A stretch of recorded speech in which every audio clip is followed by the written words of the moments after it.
안녕하세요, 장도훈입니다. 이번에는 가먼트 워시 다이 할 때 유연제 사용에 대해서 말씀드리겠습니다. 유연제를 가먼트 워시 할 때 원단에 유연제를 쓰면은 안 되죠. 특히 실리콘 유연제를 쓰면 안 됩니다. 유연제를 아주 쓰지 말라고는 말씀드리지 않습니다. 왜냐하면 유연제를 아주 안 쓰면 이제 바늘빵꾸가 발생할 수 있거든요. 그래서 적정한 유연제가 필요합니다. 바늘빵꾸도 막아주고 그렇게 하기 위해서는.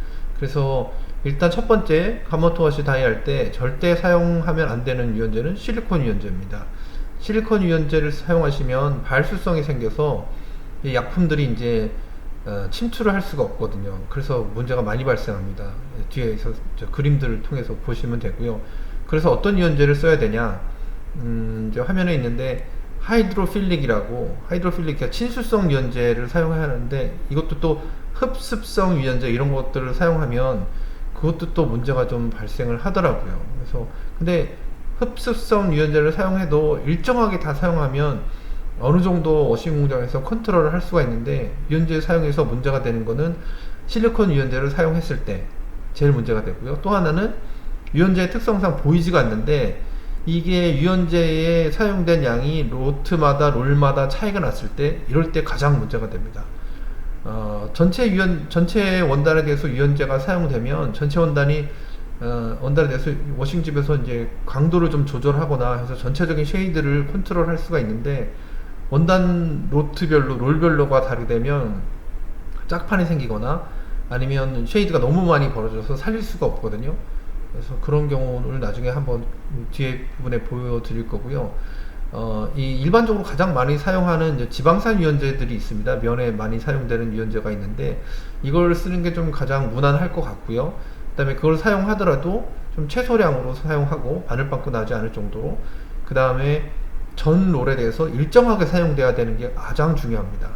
유연제는 사실 이론적으로는 이렇게 말씀드릴 수 있는데, 유연제 사고가 나는 가장 큰 문제점은, 저희가 이제 워싱 관련돼서 원단 사업부에도 말씀드리고 원단집에도 얘기를 하거든요. 이렇게 실리콘 유연제 쓰지 말고 사용하게 되면 같은 양으로 동일하게 전체 롤에 사용이 돼야 된다라고 얘기를 하는데, 실제로 문제가 되는 거는 현장에서 그 지시대로 잘 따라지지 않고 문제가 보이지가 않고, 또 유연제 처리가 원단이 텐트 앞에서 진행되거든요. 그러면 유연제를 처리를 하지 말라고 한다든지 아니면 유연제를 바꿔야 되는 경우가 있는데, 앞에서 쓰던 유연제가 남아 있는 경우 일정 수량 그거를 그냥 적용하는 경우가 현장에서 왕왕 생깁니다. 이건 작업자들의 실수죠. 그렇게 해서 생기는 경우 사고들을 좀 많이 봤습니다. 그래서 이 부분은 이렇게 현장 사고까지 원단집이 얘기를 해서 잘 관리될 수 있도록 해야 될 필요가 있을 것 같습니다. 그 다음에 넘버링, 유연제 그 색지일 경우에는 동종 공장에서도 칼라를 대봤을 때 칼라가 맞지 않으면 섞어 쓰지 않거든요. 근데 워시라든지 염색 같은 경우는 눈으로 봐서 문제가 없거든요. 근데 유연제 처리가 다르게 되어 있는 거는 사실 잘 눈에 보이지가 않거든요. 만져도 잘 티도 안 나고. 근데 이게 워싱 갔다 오고 나면 사고가 이제 발생을 합니다. 그래서 넘버링도 사실은 가먼트 워싱 다잉 프로그램이 있어서 꼭 중요합니다. 그냥 솔리드일 경우에는 칼라만 맞춰서 이렇게 맞는 쪽 찾아서 쓰면 되는데, 그렇지 않은 경우가 많아. 이 워싱이나 다잉은 그렇지 않은 경우가 많으니까 이 점 좀 주의가 필요합니다. 자, 그럼 먼저 보면 루나 다잉, 루나 워시라고도 하는데, 보시면 왼쪽에 있는 게 정상적인 모양인데 한 탕에 넣고 작업을 했는데 앞판이랑 뒷판이랑 이렇게 색깔이 다르게 나오는 거죠. 이런 것들은 원단에서 이 앞판에 유연제 처리가 많이 되어 있어서, 즉 실리콘 처리가 되어 있어서 그렇습니다. 실리콘 처리가 되어 있을 때 이렇게 색이 진해지는 경우도 있고 또 색이 밝아지는 경우도 있습니다. 그거는 이제 워싱 종류별로 좀 다르게 나오는데 뒤에 가서 또 말씀드리겠습니다. 얘는 타이다이. 이 왼쪽 사진으로 보면 이건 워싱집에서 탕별로 염색을 잘못했다 이렇게 판단할 수가 있겠습니다. 그런데 좀 자세히 들여다보면 이 그라운드가 이렇게 염색됐다는 거는 사실 이제 유연제 문제가 있다고 이제 판단을 해야 되는데, 이렇게만 보면 판단하기 어렵겠습니다만 오른쪽 사진을 보면 정확하게 판단할 수 있죠. 이 오른쪽에 있는 그라운드가 하얀색 얘네들은 유연제가 이제 실리콘이 처리가 안 되어 있는 것들이고, 이 원단은 바닥에 유연제가 실리콘이 처리가 되어 있었던 겁니다. 그래서 그라운드가 이염되는 이유는 타이다이를 할 때 꼭 묶어갖고 이 부분은 이제 염색이 되는 부분이거든요. 염액이랑 직접 닿는 부분이거든요. 근데 이 화이트한 부분들은 염액이랑 염색 과정에서 닿지가 않고 다 염색이 끝난 다음에 수세할 때 타일을 풀고 수세를 하거든요. 수세할 때 이 부분에서 나온 염액들이 그냥 물로 씻겨져 나가야 되는데 이 PFD에 처리되어 있던 그런 실리콘들이 그 염액 물속에 남아있는 수세할 때 남아있는 여기서 나온 염액들을 빨아당기는 겁니다. 그래서 여기만 이렇게 선별적으로 이염이 되는 거죠. 그래서 실리콘들이 일단 염색할 때는 잡아당기는 작용을 해서 이렇게 이염을 발생하게 합니다. 그래서 실리콘 처리가 잘못되면 이런 식으로 짝판이 날 수도 있고 이렇게 탕별로도 차이가 많이 발생할 수 있습니다. 재밌는 케이스인데 이거는 이제 푸어 다이 또는 드립 다이라고도 하는데 스웨트셔츠 스타일에서 위쪽만 이렇게 핑크색으로 염색을 부어서 염색을 하는 건데 얘도 마찬가지로 수세하는 과정에서 립에만 색깔이 이렇게 빨갛게 염색이 됐습니다. 뭐냐면 립이 유연제 처리가 되어 있었던 거죠. 실리콘 처리가. 보통 중국 공장들은 이 바디랑 립이랑 생산하는 라인 자체가 다르거든요. 그래서 일괄 공정으로 돼 있어서 편직부터 피니시까지 일자로 쭉 가는데 얘는 바디는 그 라인 끝에 유연제 처리를 잘 처리를 했던 거고요. 립은 아마 그 앞에 실리콘 처리가 되어 있는 과정이었는데 그거를 치우지 않고 그냥 그대로 그 실리콘이 여기에 올라타서 얘네들이 봉제까지 하고 이제 작업을 하니까 여기에 있는 실리콘이 수세 과정에서 여기에서 나온 염액을 다 집어먹어서 이렇게 색깔이 이염된 케이스입니다. 딥다이도 마찬가지로 이 판하고 이 판이 유연제 실리콘의 정도가 달라서 색깔 자체가 짝판으로 다르게 나오는 경우입니다.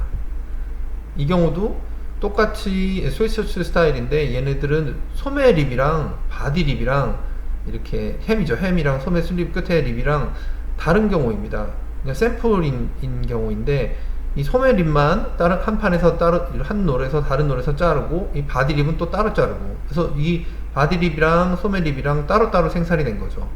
비퍼에서도 보시면 약간 색깔 차이가 납니다만 PFD는 사실 약간 노르스름한 경우도 있고 PFD 자체적으로는 색깔이 좀 다르게 나오는 경우도 있습니다. 염색한 이후에는 대부분 문제가 없는데 그래서 PFD 색깔이 좀 다른 게 염색에 크게 문제를 끼치지는 않고요.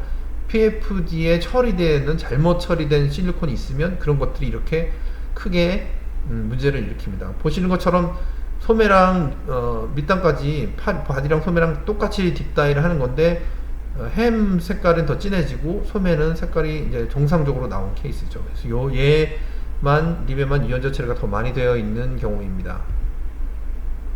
이번에는 네오미네랄인데 네오미네랄 제가 처음으로 개발해서 벌크했을 때 분량인데 이때는 유연제 처리에 대해서 주의를 해야 되는 걸 잘 몰라갖고 전혀 무방비 상태로 이렇게 크게 문제가 발생했는데 한탕에서 다 똑같이 처리한 거거든요. 그래서 큐어링까지 딱 끝나고 나와 있는 상태인데 보시면 어떤 옷들은 탈색이 좀 덜 되고 어떤 애들은 아주 거의 하얗게 될 정도로 탈색이 됐는데 얘네들은 유연제가 너무 안 먹었었던 애들이고요. 얘네들은 유연제가 많이 먹었었던 애들입니다.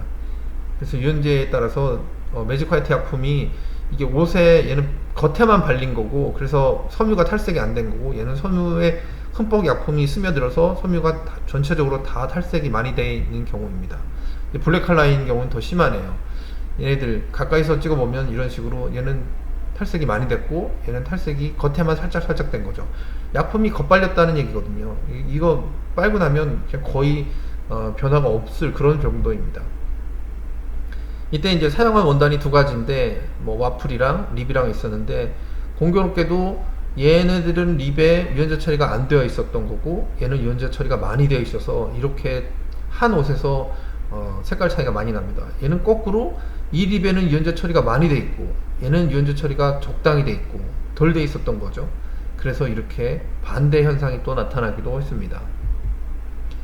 같은 네오미네랄인데 얘는 바디랑 또 립이랑 이렇게 공정이 다르다 보니까 아까 아침에 뭐 딥다이에서 보셨던 것처럼 푸어다이나 딥다이처럼 원단이 이렇게 두 가지 다른 원단을 쓸 경우 생산 라인이 달라서 염색도 다르게 되는 경우가 있습니다. 이거는 유연제 처리도 문제가 있었지만 이 염색이 된 처방 자체가 좀 달라서 탈색된 이후에 컬러가 좀 다르게 나온 경우입니다. 그래서 이런 경우는 사실 염색일지 유연제일지 두 가지가 살짝 헷갈리는 그런 경우입니다.